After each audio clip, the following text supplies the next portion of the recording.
ఒక్కసారి కొమ్మూరి గోల్డ్ కి కాల్ చేయండి. తాకట్లో ఉన్న మీ బంగారాన్ని విడిపించి మార్కెట్ ప్రైస్ కి వాళ్ళు కొనుక్కుని మిగతా డబ్బులు మీకు ఇచ్చేస్తారు. నమస్తే, వెల్కమ్ టు మనం టీవీ.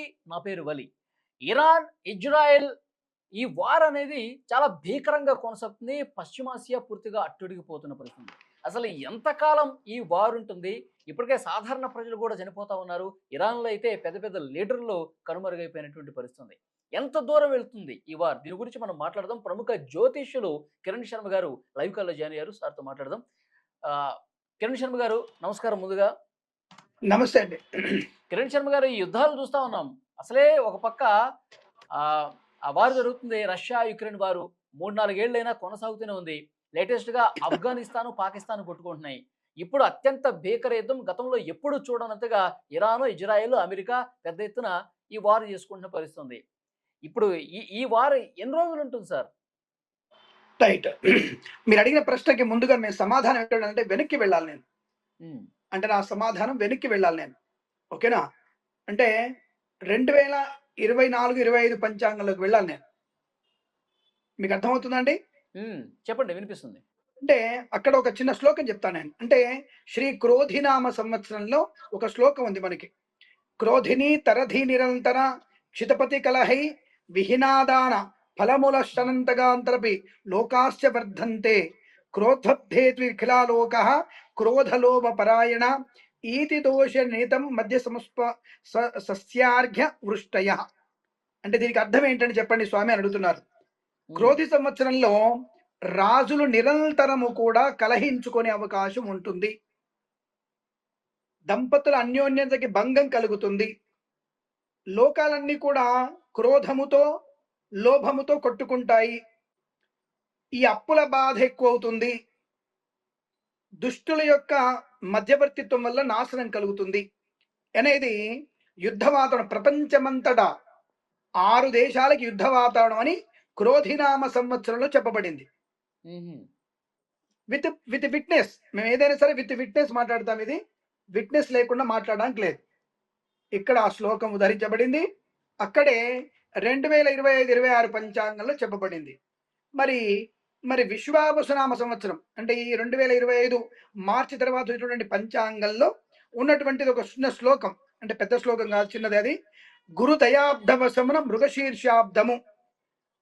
అంటే గురుడి యొక్క స్థానము చేత రాజులు నిరంతరం యుద్ధం మీద కాంక్ష కలిగి ఉంటారు. ఇది ప్రపంచ జాతకం. ఇది ప్రపంచ జాతకం అని చెప్పబడింది.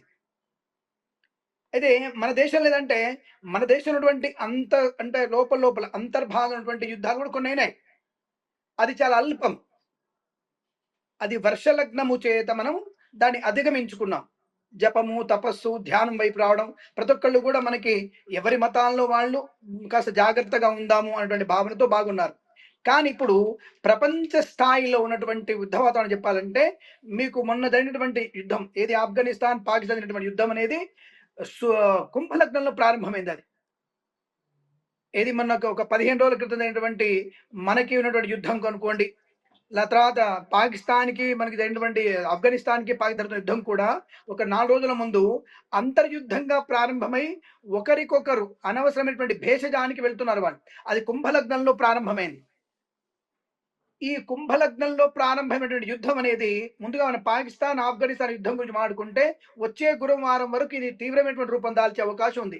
వచ్చే గురువారం అంటే రేపు లేదా ఎల్లుండి ఆవులెల్లుండి వరకు తీవ్ర రూపం దాల్చే అవకాశం ఉంటుంది. ఇది బాగా చంద్రగ్రహణం ఉంది కదా, రేపు చంద్రగ్రహణం ఎఫెక్ట్ ఇంకా ఎక్కువ పడబోతుంది. దీని ఎఫెక్ట్ వల్ల ఇంకా ఎక్కువ కొట్టుకునే అవకాశం ఉంది. ఇంకా పెద్ద ఎత్తున క్షిపణులు బాంబులు డ్రోన్లు వేసుకునే పరిస్థితి ఉందని చెప్పి ఒక చర్చ వినిపిస్తా ఉంది గురుగారు. అది వాస్తవేనా? విశ్వావసునామ సంవత్సరం 2 గ్రహణాలు, విశ్వావసు 2 గ్రహణాల ఎఫెక్ట్ ఖచ్చితంగా యుద్ధ భయాన్ని కలిగిస్తుంది. ఆ ప్రపంచంలో వచ్చేటువంటి యుద్ధ భయాలు మన ఆర్థిక వ్యవస్థ మీద ఇబ్బంది కలిగించే అవకాశం ఎక్కువగా ఉంటుంది. అంటే బంగారం పెరగడం, మన క్రూడ్ ఆయిల్ వల్ల మనకి ఉన్నటువంటి సరుకుల ధరలు పెరగడం, ఇవన్నీ కూడా ఎప్పుడో కాదండి, మార్చి 15 నుంచి ఎఫెక్ట్ మనకి పడుతుంది. మార్చి 15వ తేదీ నుంచి బంగారం మీద, ఇతర సరుకుల మీద, తినుబండారాల మీద, పప్పు దినుసుల మీద ఈ ప్రభావం పూర్తిగా పడుతుంది. మనం నష్టం పొందే అవకాశాలు ఎక్కువగా ఉన్నాయి. అయితే ఇప్పుడు ఇంకొకటి పప్పులు కొనుక్కోవాలంటే కొంచెం ఎక్కువ డబ్బులు పెట్టాల్సిన పరిస్థితి వస్తుంది అంటారు. తప్పకుండా ఉంది. తప్పకుండా ఇప్పుడు మనకి దాదాపుగా మనకున్నటువంటి క్రూడ్ ఆయిల్ నిక్షేపాలన్నీ కూడా 3 నెలల వరకు సరిపోతే ఉన్నాయి. కానీ 3 హ్మ్. నెలలు మొత్తం వాడుకోం మనం. మన దేశంలో 3 నెలలు ఉన్నాయని చెప్పేసి అన్ని వాడుకోం. 1 మంత్ వరకే ఎలిజిబిలిటీ అది. ఎందుకంటే మనకంటూ యుద్ధం ఏదైనా వస్తే మనం జాగ్రత్త పడాలి కాబట్టి 3 హ్మ్. నెలల సరుకులు మనం వాడుకోం. మన ప్రభుత్వం మరి ఏ ప్రభుత్వం వాడదు. 1 నెల వరకే వాడతారు. అంటే 1 నెల వరకు అటు ఇటుగా ధరల్ని ప్రభుత్వం వాళ్ళు నియంత్రించినా, 1 నెల తర్వాత మాత్రం వాటి యొక్క ప్రమాదం మనకు తీవ్రంగా మన మీద ఉంటుంది. రూ. 100 పెట్రోల్‌కి ఇప్పుడున్నటువంటిది కాస్త రూ. 115 అవ్వడానికి అవకాశం ఉంది. హ్మ్. 1,50,000 ఉన్నటువంటి బంగారము 2,00,000కి, 2,30,000కి వెళ్ళే అవకాశం ఉన్నది. అంటే ఆహా! అగ్రరాజ్యం అనుకుంటున్నటువంటి ఆ యొక్క అమెరికా అనుకోండి, ఈ అమెరికా అగ్రరాజ్యం వాళ్ళు చేసినటువంటి చిన్న చిన్న ఏదో ఉత్సాహవంతమైన యుద్ధాలన్నీ కూడా ఇతర దేశాలకి ప్రమాదాన్ని కలిగిస్తున్నాయి. ఇది వాస్తవం. హ్మ్. దీనికి మనం ఒక చిన్న నేను లెక్కలు వేసుకున్నప్పుడు అంటే నేను లెక్కలు వేసుకున్నప్పుడు మొన్న మనకి జరిగిన యుద్ధం ఏది? మొన్న ఇజ్రాయెల్ అమెరికా 2 కలిసి ఇరాన్ మీద యుద్ధం చేస్తున్నటువంటి సందర్భంలో నేను లెక్కలు వేసుకుంటే అది ధనుస్సు లగ్నంలో ప్రారంభమైంది. ధనుస్సు హ్మ్. లగ్నంలో ప్రారంభమైంది. అది పుష్యమి నక్షత్రంతో కూడుకున్నటువంటి లగ్నం. ఓకే. అంటే చంద్రుడు కర్కాటకంలో ఉన్నాడు. లగ్నం ధనుస్సు లగ్నమైంది. మీరడిగిన ప్రశ్నకి సూటిగా సమాధానం యుద్ధం ఎప్పటి వరకు కొనసాగవచ్చును అన్నటువంటి మీ భావన. ఇది అవును. దాదాపుగా 8 రోజుల వరకు యుద్ధం కొనసాగుతుంది. అంటే నిన్నటి నుంచి మొదలుపెట్టుకుంటే, హ్మ్. నిన్నటి నుంచి 8 రోజుల వరకు అంటే ఖచ్చితంగా మళ్ళీ మీకు సోమవారం నుంచి మళ్ళీ సోమవారం వరకు యుద్ధం అనేది జరుగుతుందన్న విషయాన్ని హ్మ్. గుర్తుపెట్టుకోండి. ఈ కానీ లోపల ట్రంప్ చెప్తా మిసైల్స్‌తో ఉన్నాడు. ఇది 4, 5 వారాలు ఉంటుంది. ఇప్పుడే అయిపోయే పరిస్థితి లేదు అని జెప్పేసి ఆయన చెప్తా ఉన్నాడు. ఇప్పుడు ఒకటి యుద్ధానికి కాంక్ష కలిగిన వారు నేను ఇప్పుడు అవతల వాళ్ళు లొంగిపోతే ఏమని కొడతాడు? ఎవరిని కొడతాడు? హ్మ్. లొంగిపోయి ప్రపంచం అంతా కూడా వెళ్లి బాబు నువ్వు వద్దురా నాయన గొడవద్దురా అని చెప్పినప్పుడు ప్రపంచంలో ఇప్పుడు ఆయన ఆయన కోర్టులోనే సుప్రీం కోర్టు ఆయన మీద ఇవన్నీ సుంకాలు వేయొద్దురా నువ్వు తప్పని చెప్పినప్పుడు ఆ వ్యక్తి సైలెంట్ అయిపోవాలి తప్పదిగా. ఎందుకంటే పెద్ద కోర్టులో అతనికి ఇబ్బంది అవుతది. ఈ సుంకాల గురించి తలనొప్పి వచ్చినప్పుడు యుద్ధాలు చేస్తా, దేశాలను నాశనం చేస్తా అంటే ఒక దేశం కొట్టుకుపోయే అవకాశం వచ్చిందిప్పుడు. ఒక హ్మ్. దేశం చరిత్ర పటంలో మన ప్రపంచ పటంలో ఒక దేశం ఎగిరిపోతుందిప్పుడు. హ్మ్. అటువంటి స్థితిలో అరే గురువుగారు ఒక వద్దురా విషయం నాశనం చెప్పండి. మీ జ్యోతిష్యం ప్రకారం చెప్పండి. ఇప్పుడు ఇరాన్ సుప్రీం లీడర్‌నే అంతమొందించేశారు ఇజ్రాయెల్, అమెరికా కలిసి. ఇప్పుడు ఇంకొక ఇంకొక పెద్ద లీడర్‌కి ఏమన్నా పెనుముప్పు వాటిల్లే అవకాశం ఉందా? ఎందుకంటే ఇరాన్ దళాలు గూడా ఎక్కడ తగ్గకుండా పెద్ద ఎత్తున దాడులు చేస్తున్న పరిస్థితుంది. ఇంకేమన్నా పరిస్థితులు చెయ్యి దాటిపోయే అవకాశం ఎక్కడన్నా కనిపిస్తుందా? జ్యోతిష్యం అంటే ప్రకారం ఒకటి ఏమన్నా అందరూ అంచనా అనుకునే ఉందా? ప్రశ్న అంటే మీరు మీరు అడుగుతున్న ప్రశ్న అణ్వస్త్రాల్ని ఉపయోగించే అవకాశం ఉందా అన్నటువంటి భావనతో అడుగుతున్నారు మీరు. హ్మ్. హ్మ్. అణ్వస్త్రం ప్రయోగించగలిగితే ఆ దేశం కూడా చాలా ప్రమాదంలో పడుతది కాబట్టి అణ్వస్త్రాన్ని వాళ్ళు ప్రయోగించేటువంటి అవకాశం అయితే ఇంపాసిబుల్ అది. అయితే హ్మ్. మీరంటేగా సుప్రీం లీడర్‌ని అతని ఖునేమిని చంపేసిన తర్వాత అతని కుమారుడిగా అతనికి ఉన్నటువంటి రైట్ హ్యాండెడ్ వ్యక్తికి ఎవరు చెప్పారు.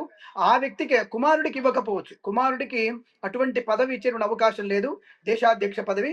అతని చీఫ్ కమాండర్ ఉన్నటువంటి వ్యక్తికి మాత్రం అతనికి ఆల్రెడీ పగ్గాలు రేపు నాకు తెలిసినంత వరకైతే హ్మ్. జ్యోతిష్శాస్త్ర ప్రకారంగా ద్వితీయాధిపతి శని ఉన్నాడు కాబట్టి రేపు సాయంత్రం కల్లా వాళ్ళ యొక్క నాయకుడిని ఎన్నుకొని అనౌన్స్ చేస్తారు ఖచ్చితంగా. ఇంకా ఓకే. నాయకుడు లేనటువంటి యుద్ధం నిర్వీర్యం అవుతుంది కాబట్టి రేపు సాయంత్రం కల్లా హ్మ్. మనకి అంటే మన భాషలో మంగళవారం సాయంత్రం కల్లా హ్మ్. నాయకుడిని తెలిచేస్తారు మనకి చెప్పేస్తారు. ఓకే. అంటే ఇది యుద్ధం మూడో మీద కూడా ప్రపంచ మాట అడిగారు. యుద్ధానికి కూడా దారి తీయొచ్చు. పెద్ద ఎత్తున దేశాలు గూడా కలవబోతా ఉన్నాయి. ఇరాన్‌కి మద్దతుగా కూడా కొన్ని కీలకమైన దేశాలు రాబోతా ఉన్నాయి. ఇది ఇట్లాగే కొన్ని రోజుల పాటు కొనసాగితే అని ఒక చర్చ ఉంది. అట్లా వస్తే మూడో ప్రపంచ యుద్ధానికి ఏమైనా దారి తీసే సిట్యుయేషన్ ఉందా జ్యోతిష్యం ప్రకారం?